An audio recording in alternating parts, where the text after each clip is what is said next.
Hebreus 6 é um capítulo que é um alerta. É um alerta aqui, pessoal, apostasia. Alerta ao esfriamento, à renúncia. É um alerta. É um alerta que o autor faz. Eu quero falar sobre esse alerta que o autor de Hebreus faz. Como a gente daqui a pouco vai estar ministrando a ceia, preocupado com o tempo, então vou começar, diferentemente do que a gente faz na nossa liturgia, trazendo a mensagem. O título é um alerta à apostasia. Hebreus capítulo 6, verso 1 diz assim: por isso, deixando os princípios elementares da doutrina de Cristo, avancemos para o que é perfeito, não lançando de novo a base do arrependimento de obras mortas e da fé em Deus. O ensino de batismos e da imposição de mãos, da ressurreição dos mortos e do juízo eterno. Isso faremos se Deus o permitir. Verso 4. É impossível, pois, que aqueles que uma vez foram iluminados, provaram o dom celestial, se tornaram participantes do Espírito Santo, provaram a boa palavra de Deus e os poderes do mundo vindouro e caíram. Sim, é impossível outra vez renovados para arrependimento, visto que de novo estão crucificando para si mesmos o Filho de Deus e expondo a zombaria. Verso 7 de Hebreus 6. Porque a terra que absorve a chuva, que frequentemente cai sobre ela e produz plantas úteis para aqueles que a cultivam, recebe bênção da parte de Deus.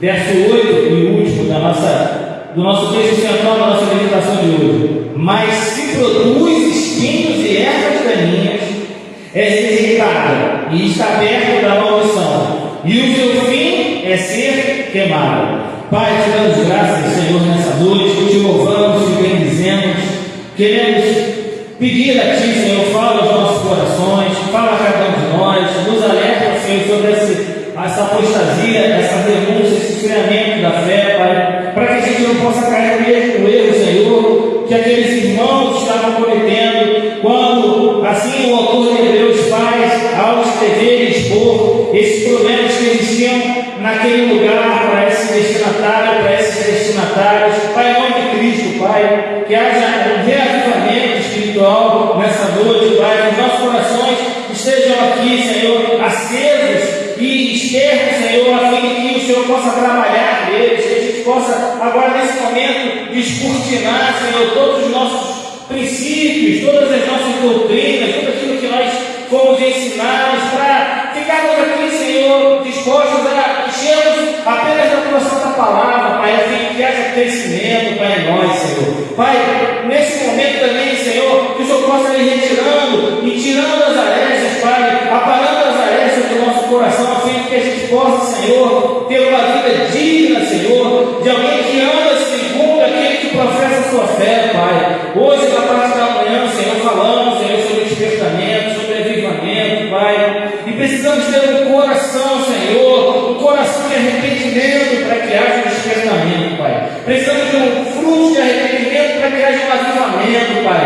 O avivamento e o despertamento começam, Senhor, com o nosso arrependimento, o arrependimento do seu corpo. Que haja arrependimento nessa noite, Pai. Que os nossos corações, Senhor, sejam agora, Senhor, em nome de Jesus, Senhor, impactados pelo poder e vencidos pelo poder que há na tua santa palavra, Pai. Então fala aos nossos corações, Senhor. Não nos deixe sair aqui, Senhor, de mão vazia, Senhor. Que possamos sair daqui de mão cheia, Senhor. Cheios da tua graça, da tua presença e da tua palavra, Pai. Fala aos nossos corações, que eu não seja uma pedra de tropeço nesse momento, Pai. Que eu seja apenas um instrumento, um canal, Senhor, mais nada, Senhor. Que não seja nada de mim que não seja de ti, Pai. Então, em nome de Jesus, fala aos nossos corações. É a oração que fazemos e fazemos em nome de Cristo. Que todos digam amém e amém. Podeis se assentar em nome de Cristo, amém? A carta aos Hebreus aponta para a excelência de Cristo. Veja bem, essa carta que foi escrita aos Hebreus aponta exclusivamente a excelência de Cristo.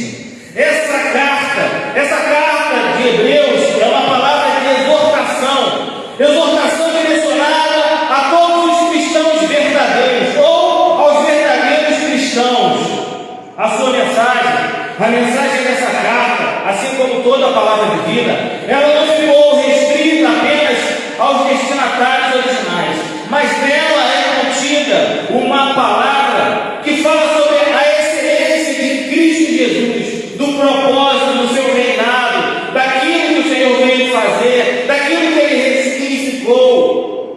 Pois bem, a gente pode afirmar que essa carta de Hebreus, essa carta direcionada aos Hebreus, é um tipo de sermão expositivo escrito. Se assim você desejar, tiver teologia, imaginar teologia no seu coração, você pode imaginar que essa carta aos Hebreus é um tipo de sermão expositivo, que foi escrito pelo autor. O objetivo do seu autor, desse autor desconhecido, é ao mesmo tempo exortar e encorajar os seus leitores. Ao mesmo tempo que ele traz uma palavra de exortação, também fornece uma preciosa mensagem de encorajamento.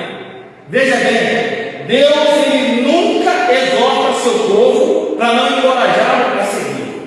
Deus nunca exorta ou admoesta seu povo para o seu povo ficar estagnado, para que seu povo fique parado. Não. Ele exorta para que nós possamos aprender. Ele admoesta para que possamos aprender e continuarmos. Tomarmos coragem de quê? De às vezes nos arrependermos. Tomarmos coragem de vezes de largarmos algumas coisas que praticamos para que a nossa caminhada de fé seja segura dentro da palavra de Cristo. A exortação, a admoestação vinda do alto, ela é para o nosso encorajamento, para que a gente possa caminhar de passo a passo. Eu sempre falo, não adianta, eu não vou conseguir dar um pulo daqui e chegar na escada. Eu tenho que dar vários passos, alguns descendo, outros subindo. Alguns passos, de repente, eu vou estar fazendo num caminho tortuoso, outros não. Vou encontrar um piso bom, de repente um piso não bom. De repente eu vou encontrar um obstáculo, de repente eu não vou encontrar um obstáculo. De repente vai ter um buraco que eu vou ter que pular. Mas nada tão grande que eu não possa fazê-lo. Deus sempre exorta para encorajar o seu povo a continuar, a prosseguir. Pois bem, os destinatários originais dessa carta, muito provavelmente eram judeus da dispersão. E analisando essa carta, a carta aos Hebreus, a gente pode identificar algumas curiosidades acerca desses destinatários. Pois bem, a gente consegue ver que eles falavam a língua grega, a gente consegue ver que eles tinham um conhecimento, um profundo conhecimento acerca do Antigo Testamento também. Aparentemente eles demonstravam um certo interesse no sistema religioso escrito nele. Eles tinham recebido o Evangelho por intermédio dos apóstolos. No momento em que a carta foi escrita, eles estavam sofrendo perseguições. A perseguição parecia ser tão intensa que existia a possibilidade de um martírio pela causa de Cristo. Ou talvez alguns deles, por causa dessa perseguição, tivessem sido expulsos das instituições judaicas por conta disso. Pois bem, a identidade desse autor a gente não conhece, é desconhecida. E tem sido muito debatido. Alguns consideram que Paulo foi o autor, mas não é algo que se possa afirmar. Então, a gente pode afirmar sim que o autor é um desconhecido. Possivelmente um homem, e conhecia seus destinatários e conhecia também Timóteo, porque ele fala sobre Timóteo na sua carta. A carta aos Hebreus exorta os seus leitores, esses judeus que foram dispersos, a perseverar na fé em Jesus, o garantidor da nossa nova aliança. A carta mostra como a antiga aliança é perfeita, e agora a nova aliança, vinda através do nosso Senhor Jesus Cristo, essa sim, essa é perfeita. Então, o que o autor faz é exortar esses leitores a perseverar na fé, a não olhar para o lado, a não olhar para a perseguição, a não olhar para o esfriamento, a não olhar para as coisas que têm acontecido ao seu redor. Não, para que eles possam prosseguir, porque quando a gente para e começa a analisar as coisas que estão ao nosso redor, a gente fica estagnado. O povo, quando saiu do Egito, se deparou com o mar vermelho, ele olhava para os lados e o que ele via? Montes. Ele olhava para frente, via o quê? O mar. Olhava para trás e via seus inimigos. Quando a gente começa a ver a situação desse prisma, não vai ter jeito. A gente não vai conseguir sair desse buraco, desse sufoco, até que a gente possa imaginar que Deus pode todas as coisas, que Deus podia e poderia, como Ele fez aqui no mar, para que aquele povo passasse aos pés enxutos, e que depois Ele pudesse fechar o mar justamente quando os inimigos estavam passando. É crer, é ter fé. Ter fé no quê? Ter fé em Cristo. Pois bem, o próprio Antigo Testamento indica que a aliança feita lá no Sinai, com seu sistema de sacrifício, era incompleta, era temporária. Na verdade, ela serviu para apontar para Cristo e para a nova aliança. Uma vez que Cristo veio, retornar à antiga aliança é deixar o perfeito, é deixar o definitivo, é abraçar o perfeito, é abraçar o temporário, é deixar a luz, é retornar à sombra. Daí vem a exortação do autor da carta aos Hebreus. Voltar à antiga aliança, ao sacrifício, às práticas judaicas, aquele sistema religioso, era deixar o perfeito, era deixar o definitivo, era deixar a nova aliança. E veja bem, a carta aos Hebreus não diz que a nova aliança é contrária à antiga, mas diz que a nova aliança veio cumprir o que foi anunciado pela antiga. Por isso essa carta aponta para a excelência de Cristo. E foi assim que a gente começou a nossa exposição no dia de hoje, dizendo que essa carta aos Hebreus aponta para a excelência de Cristo. Pois bem, Cristo é o sumo sacerdote perfeito. Cristo é o sumo sacerdote eterno. Cristo é o sumo sacerdote superior. Em Cristo, os crentes encontram o seu mediador definitivo. Meu irmão, não tem profeta, evangelista, apóstolo, bispo, homem de Deus, mulher, não tem isso. Quer falar com Deus? Dobra seu joelho. Quer falar com Deus? Ama Ele diretamente. Fale com Jesus. Ele é seu mediador. Ele é o mediador da nova aliança. A excelência está nele. Tem gente que está procurando Cristo onde não vai achar. Não adianta que você não vai achar em lugares imperfeitos. Cristo está em todos os lugares. Cristo está com você. Está do seu lado. Está com a disponibilidade 24 horas. Deus é assim, enquanto você dorme, Ele te dá. E essa palavra ela não muda. A sua obra, a obra de Cristo, a obra redentora é suficiente para expiar a culpa do seu povo. Aquele sacrifício lá não foi à toa. Ele levou sobre si os nossos pecados. Um homem que não tinha pecado levou sobre si os nossos pecados naquela cruz. O peso que ele carregou é o peso que eu e você deveríamos carregar, pela culpa dos nossos pecados. E graças a Deus, Cristo é superior aos anjos, Ele é o Filho de Deus. Enquanto os anjos são apenas seres ministradores, subordinados a Cristo, designados a servir o seu povo, Cristo é superior. Ele é o Deus, Ele está entronizado. O autor também mostra que Cristo é superior a Moisés, ou seja, é superior à lei que foi entregue a Moisés, a Arão, ao antigo sacerdócio levítico. Pois bem, diante disso tudo, o autor da carta incentiva os seus leitores a serem fiéis a Cristo. E essa carta é uma carta atual. Se você ler Hebreus, você vai ver o quão atual é essa carta. Tem gente que tem dificuldade, mas leia. Pegue essa carta, estude sobre ela, estude Hebreus, você vai ver que essa carta parece que foi feita para mim e para você nos dias atuais. Nessa carta, os crentes são conclamados à perseverança.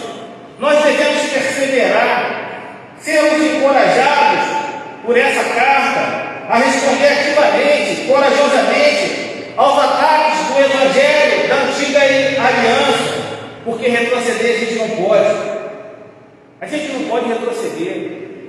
Vai ter um julgamento no final de tudo, meu irmão. Você pode ter certeza disso. Agora está tudo bem, mas no final vai ter um juízo. E você vai ter que dar conta. Vai ter um julgamento. Ah, mas Deus é amor, mas Ele é fogo consumidor e o juízo de Deus, Ele é perfeito. Ele vai sentar e falar: olha, a sua obra, olha o que você fez. Falar dessa carta aos Hebreus, novamente requer falar da excelência de Cristo. Pois bem, especificamente, no trecho que a gente leu, eu vou começar com os dois primeiros versos, que diz assim, verso 1, capítulo 6 e verso 2. Por isso, deixando os princípios elementares da doutrina de Cristo, avancemos para o que é perfeito. Não lançamos de novo a base do arrependimento de obras mortas e da fé em Deus. o ensino de batismos e da imposição de mãos, da ressurreição dos mortos e do juízo eterno. Considerando que aqueles irmãos já tinham sido ensinados, aprendidos sobre os ensinos básicos do cristianismo, considerando que eles já tinham aprendido sobre o alicerce do cristianismo, eles não poderiam parar aí. Eles já conheciam, eles já eram alicerçados, eles já tinham sido aprendidos, eles já tinham sido ensinados, e eles não poderiam retroceder, nem achar que o que tinham aprendido era suficiente. Por quê? Porque eles deveriam avançar. A igreja, ela não pode parar. A igreja, ela não pode ficar estagnada. Ela tem que avançar, continuar, prosseguir, marchar. Quantas pessoas morreram para você estar sentado no bem bom ali? Quantas pessoas morreram para que a igreja de Cristo tivesse as portas abertas? E quantas pessoas têm morrido? Eu falei isso na parte da manhã hoje. Quantas pessoas estão morrendo por causa do Evangelho em lugares que você não pode ter uma Bíblia, ou em lugares que você não pode professar seu cristianismo? Quantas pessoas têm morrido por proclamar esse Evangelho que a gente às vezes banaliza, não dá nada por ele? A gente às vezes, e eu me coloco obviamente nisso, envergonha dele. O autor da carta aos Hebreus estimula aqueles irmãos, aquelas irmãs a prosseguir, a buscar, a continuar, a não achar que aqueles ensinos fossem suficientes a ponto de estagnarem a sua carreira cristã. Eles precisavam avançar na certeza de que o Senhor ia dar e vai dar a promessa feita através da pessoa do Senhor Jesus Cristo. Um dia, em nome de Jesus, a gente vai estar lá em cima com ele, vai estar juntinho dele, mas para isso a gente tem que buscar a perfeição dele aqui embaixo, menos da perfeição do ser humano, mais da perfeição de Jesus Cristo. Perfeição não é ser um homem sem pecado, meu irmão, mas é continuar na fé de Cristo, se arrependendo dos pecados. Isso é perfeição. O autor da carta já havia informado que eles deveriam desconstruir um passado de ortodoxia religiosa. Agora ele diz: olha, avancem para o novo de Deus, a nova aliança. Você já viu uma casa? Já teve ideia de uma casa que só quer alicerce? Não existe casa só para alicerce. Depois que você faz o alicerce, você começa a levantar a casa. Então foi assim. Eles já tinham o alicerce, eles já tinham os ensinamentos, eles já tinham os princípios elementares. Agora o que eles tinham que fazer? Levantar a casa, fazer a casa. Sair dos caminhos elementares, caminhar a perfeição da obra redentora, a obra salvífica de Jesus Cristo. Ele elenca esses caminhos elementares que deveriam deixar de lado. E ele fala: o caminho de obras mortas e da fé em Deus, o ensino de batismos e da imposição de mãos, da ressurreição dos mortos e do juízo eterno. Esses assuntos, eles já eram conhecidos pelos destinatários dessa carta. Não havia nenhuma novidade nisso aí para eles. Eles já conheciam tudo isso. Eles sabiam que o pecado não agradava a Deus.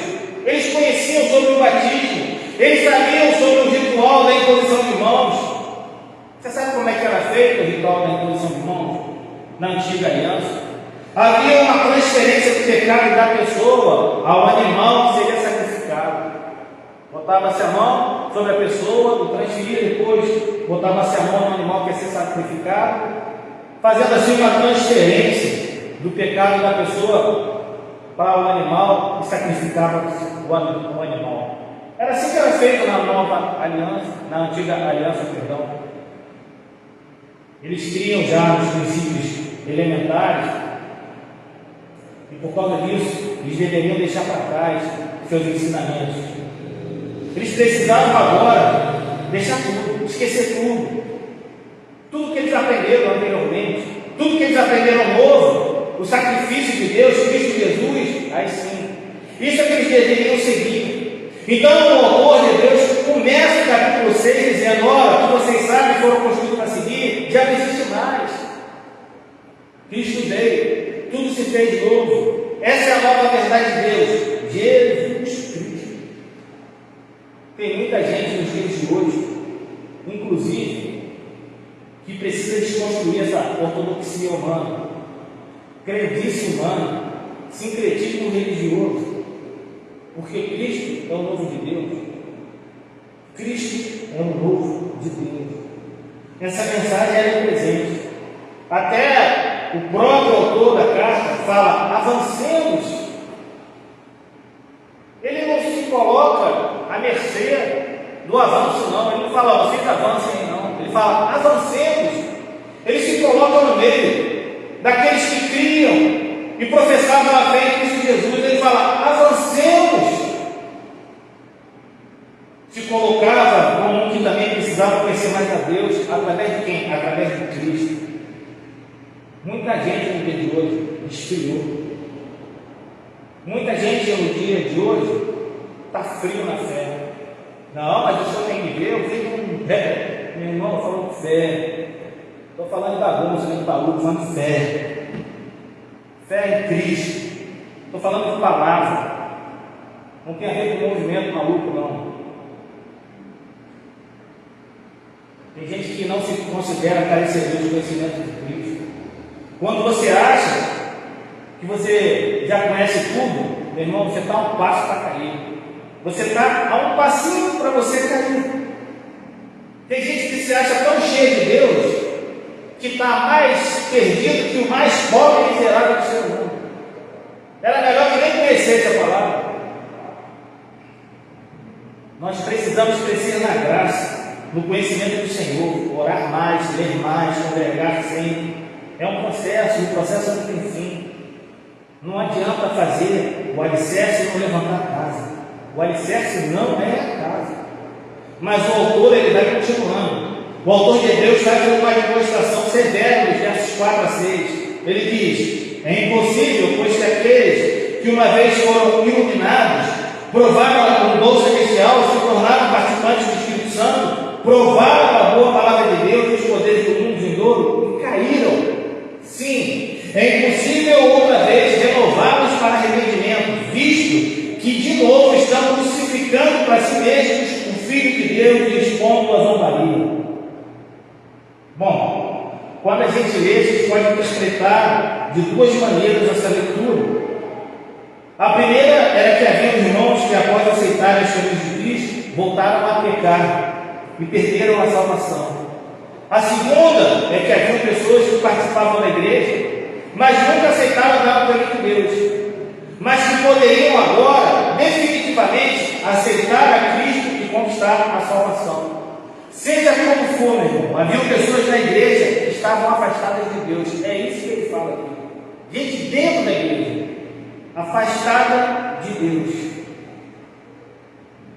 Eu não vou nem entrar no âmbito da salvação, porque esse é um embrólio teológico tão grande que eu nem vou entrar nele. Eu não vou trazer nessa exposição isso, não. Basta a gente saber que havia pessoas dentro da igreja que caíram. Assim, dessa forma, o centro dessa passagem está justamente nessa palavra: cair. Gente dentro da igreja caiu. Pessoas caídas. E aqui cair é no sentido de voltar atrás. Era voltar ao judaísmo. Voltar ao judaísmo era dizer que Jesus é maldito. É dizer que Jesus, o nosso Senhor, era nada. Porque se ele não fizesse isso, ele não poderia voltar ao judaísmo da sinagoga. Ele tinha que falar: olha, é anátema, é maldito. Não seria apenas sair e voltar. Ele tinha que negar Cristo totalmente. Aí sim ele podia retornar ao judaísmo. Cair aqui não está relacionado a pecados corriqueiros, mentira, furto, embriaguez e tal. Esse texto fala do cair no sentido da apostasia irreversível do Evangelho. O esfriamento total até chegar ao nível zero da crença, da fé em Cristo como Messias. É a renúncia definitiva da graça de Deus. Isso não tem a ver com estar na igreja. Isso não tem a ver com estar sentado na igreja. O apóstolo é aquele que possui a condição de afastamento total. e definitivo da doutrina, da ideologia e da fé em Cristo Jesus. É um ato de renúncia total à palavra de Deus. É negar a participar e andar no Espírito. E andar no Espírito, veja bem, para não confundir. Andar no Espírito Santo não é andar no Espírito da bagunça. Normalmente essa apostasia cristã ela é evidenciada através de um processo onde ocorrem alguns sinais.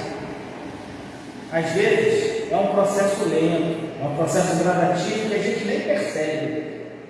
A gente nem se dá conta desse processo, mas é um processo que começa e ele gradativamente vai acontecendo numa lentidão que quando você vê, primeiro começa com o crente abandonando as suas responsabilidades pessoais. Ele agora deixa de ter uma vida de oração, ele agora deixa de ter uma vida de leitura da palavra, já não faz mais parte do dia a dia dele. Aí eu orei ontem, não vou orar hoje. Orei ontem, não vou ler hoje. Agora a igreja começa a não ter sentido. O que eu vou fazer lá? Tem ninguém lá? Está com problema de som? O pastor só fica falando lixeira lá em cima? Não faz graça? Não cura? Não dá volta? A igreja é clara, não escura? O que eu vou fazer lá? Não tem oportunidade? Se tem muita gente, aqui tem muita gente. Aí se tem muita gente, pode sofrer as responsabilidades que eu devo ter. Se tem pouca gente ou quase nenhuma, é porque não está no caminho certo. O que eu vou fazer? Vou deixar do jeito que está. Vou ler quando der. Vou orar quando der. E vou ver o que eu vou fazer. Vou escolher meu pregador predileto para ver no YouTube. Não fui na igreja, mas eu vou ver aqui pelo YouTube. Aí, meu, depois desses primeiros sinais, a pessoa já não tem mais tristeza pelo pecado, porque o processo é lento. Já não ocorre mais a tristeza pelo pecado, já não há mais o controle pela lascívia, e a pessoa vai se deixando levar, começa a achar que o mundo é normal, que as coisas são normais, que as coisas que as pessoas fazem no mundo é normal. Por fim, ela já fora do caminho do Senhor, fora da caminhada, ela começa a falar mal. Ela começa a falar mal da igreja, a falar mal do pastor, a falar mal do irmão, a falar mal da irmã. Aí começa a falar mal da igreja de Cristo. É um processo lento, gradativo, demanda tempo, mas é um processo. Vale um autoexame na hora da sua vida, enquanto cristão, da sua caminhada de fé enquanto cristão. Vale seu autoexame nesse momento. 1 João 2,19 diz assim: eles saíram do nosso meio, mas não eram dos nossos. Porque se tivessem sido dos nossos, teriam permanecido conosco, mas eles se foram para que ficasse manifesto que nenhum deles é dos nossos. Veja bem, segundo João, a quem diz eles saíram, se refere a pessoas que abandonaram a igreja, saíram do meio dos crentes, participavam do corpo de Cristo, mas agora saíram. Vamos trazer agora então, vamos puxar agora para trazer para a nossa época. Era aqueles que diziam assim: graça e paz, meu irmão. Paz de Cristo, como é que vai o irmão, como é que vai a irmã, Deus abençoe. Falava a nossa linguagem, gente que foi batizado, participava da ceia. O pior é que o texto diz que eles saíram para que ficasse manifesto que não eram dos nossos. Olha como é que Deus ele é tremendo. Ele é tremendo. Ele mesmo ele faz a peneira dentro da igreja. Dentro da igreja ele faz a peneira. Eu creio que esse é um bom exemplo de que participar da igreja não significa ser crente. Participar da igreja não significa que você é crente. Ter uma igreja não significa que você é crente. Agora, não ter significa que você não é. Quer ver um exemplo que o próprio autor do livro de Hebreus fala? Capítulo 3. Ele fala sobre a saída dos que estavam no Egito. Veja, todos os que estavam no Egito, todos os que estavam no Egito, saíram e viram as mesmas coisas, comeram do mesmo maná, todos viram a glória de Deus no monte, todos viram o mar vermelho se abrindo, todos viram a coluna de nuvem e de fogo, mas nem todos creram. Hebreus fala isso. Paulo escreve lá em 1 Coríntios 10, de 1 a 11. Olha, irmãos, não quero que vocês ignorem que os nossos pais tiveram todos, preste atenção, 1 Coríntios 10, de 1 a 11. Ouça o que Paulo fala, depois você pega a sua palavra e divide 1 Coríntios 10, de 1 a 11. Diz assim: ora, irmãos, não quero, Paulo escrevendo para a igreja de Coríntios, ora, não quero que vocês ignorem que os nossos pais estiveram todos sob a nuvem, e todos passaram pelo mar, e todos em Moisés foram batizados, tanto na nuvem como no mar. Todos eles comeram do mesmo alimento espiritual e beberam da mesma bebida espiritual, porque bebiam de uma pedra espiritual que os seguia, e a pedra era Cristo. Mas Deus não se agradou da maioria deles, razão pela qual ficaram prostrados no deserto. Ora, estas coisas se tornaram exemplos para nós, a fim de que não cobicemos as coisas mais como eles cobiçaram. Não sejam idólatras, como alguns deles foram, conforme está escrito: o povo assentou-se para comer e beber e levantou-se para se divertir. E não pratiquemos imoralidade, como alguns deles fizeram e caíram mortos no só dia, 23 mil. Não ponhamos Cristo à prova, como alguns deles fizeram e foram mortos pela serpente. Verso 10. Não fiquem murmurando, como alguns deles murmuraram e foram destruídos pelo exterminador. Estas coisas aconteceram com eles para servir de exemplo e foram escritas como advertência a nós, para que o fim dos tempos tenha chegado. Reparou? Paulo fala de todos. Fala porque todos participaram do processo e não houve exceção. Todos eles participaram do mesmo processo. Não houve exceção nenhuma. Não, mas não tinha irmãozinho nenhum. Não tinha irmãozinho nenhum. Todos eles participaram do processo. É o mesmo caso do texto que a gente lê em Hebreus 6. E daqueles, todos, só quem entrou na terra de Canaã foi Josué e Caleb. De todos, só 2 que entraram. Mas não fica por aí não, meu irmão.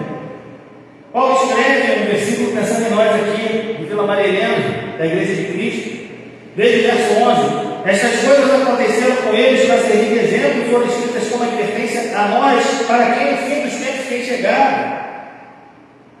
Vou dar um exemplo agora de Simão, em Atos 8:13, que diz assim: o próprio Simão abraçou, preste atenção nesse Simão, o próprio Simão abraçou a fé, e tendo sido batizado, acompanhava Filipe de perto, observando, extasiado os sinais e grandes milagres praticados.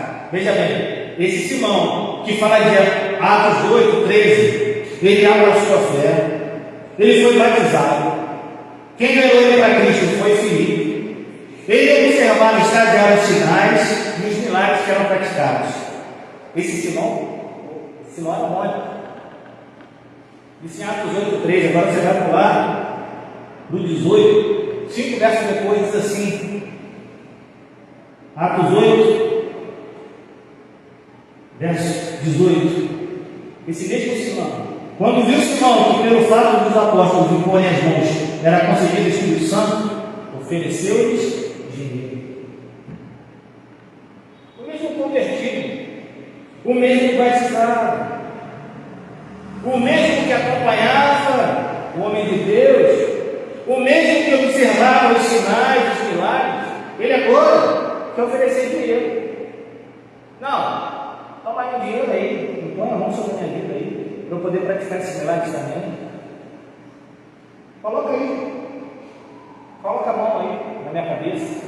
Eu quero também praticar isso aí. Te dou isso aqui, eu tomo aqui o dinheiro. Até onde vai a nossa fé? Até onde vai a minha fé? Até onde vai a sua fé? O homem era firme, era cara forte. Mas ele viu que outros recebiam o Espírito Santo, aí começou a oferecer o quê? Suborno, dinheiro. Que crença é essa? Que bagunça é essa? O que é isso? A apostasia só ocorre para aqueles que voluntariamente abandonam a Cristo. E esses que abandonam a Cristo pecam contra o Espírito Santo. E blasfemar contra o Espírito Santo é atribuir o que é de Deus a Satanás. Marcos fala isso no capítulo 3, do verso 22 a 30, contando a história dos fariseus que atribuíram a Cristo o poder de Satanás para operar milagres. Mas Cristo diz nessa passagem, no verso 29, mas aquele que blasfemar contra o Espírito Santo nunca terá perdão, visto que é réu de pecado eterno. Verso 30, Jesus disse isto porque diziam: está possuído de um espírito imundo. Se o homem rejeitar a Cristo como Senhor, como Filho de Deus, só tem um lugarzinho para ele, que é o inferno. Nada. A palavra é dura, mas não é minha, é de Deus. Está aqui na palavra de vida. Nós vivemos hoje num período em que a apostasia ela anda muito forte. Eu não estou falando aqui da igreja, não estou falando aqui especificamente da Nova Vida de Vila Marilena, não. Eu estou falando no geral. Eu sei porque eu converso com muita gente, falo com muita gente, e eles falam quase que as mesmas coisas para mim. E metade dessa gente está inventando coisa para botar a gente dentro da igreja. Eu falei, meu irmão, eu não estou inventando nada para botar a gente para fora. Eu falo da palavra que você vai para fora. Falo da palavra que você vai para fora. Quanto mais eu falo da palavra, mais a gente vai para fora. As pessoas parecem que não querem ouvir a verdade. A gente vive num bairro apóstata, numa cidade apóstata, num estado apóstata, num país apóstata, num mundo apóstata. A igreja de hoje, eu vou me inserir nela, estou dentro do nome dela, é uma vergonha. A igreja de hoje é uma vergonha. Tem gente deixando o evangelho como criado de coisas, ritual, orgia espiritual, que aquela bagunça toda é orgia espiritual. Busca imediata de qualquer coisa que se torne muleta ou amuleto para viver. Eu vou falar por mim, só por mim, eu só posso falar por mim, não posso nem falar pela minha família.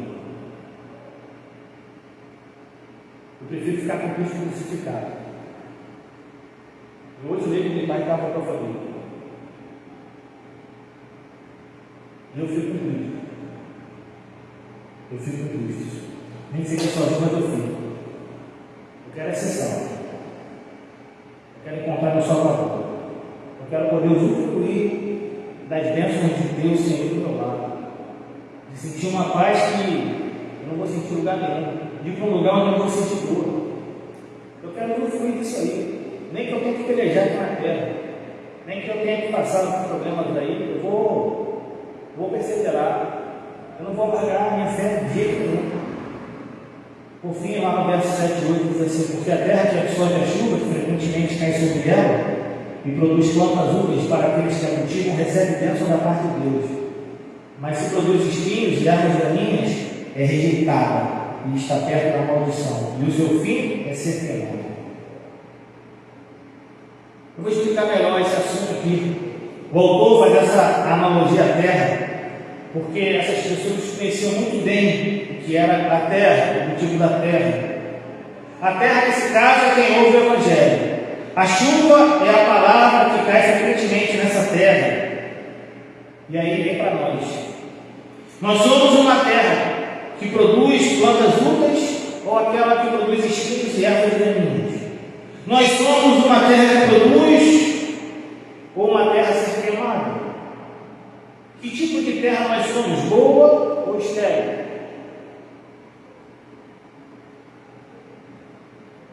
Eu não tenho a resposta para isso. Como é que eu vou saber se vocês são? Eu tenho a resposta para isso. Olha, a resposta é perseverança no Senhor. Quer ser salvo? Persevere no Senhor. Mas como é que eu vou saber quando eu peguei contra o Espírito Santo? É fácil, muito fácil.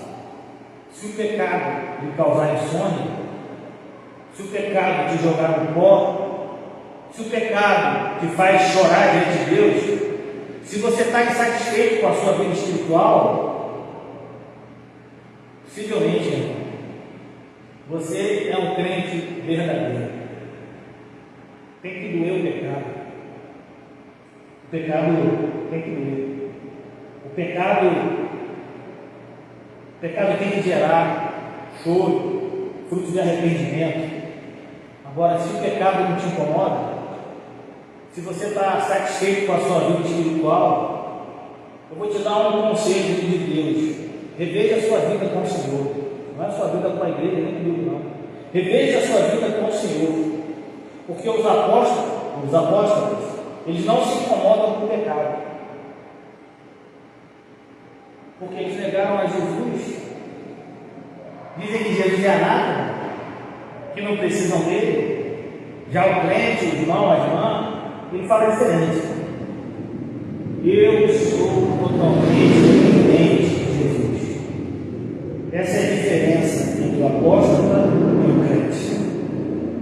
Então, que essa palavra nos sirva de alerta, que essa palavra nos sirva de aviso, para que a gente fique esperto e desperto, para que a gente possa entender para não endurecer, para que a gente possa compreender, ao analisarmos, entendermos que tipo de processo a gente está passando.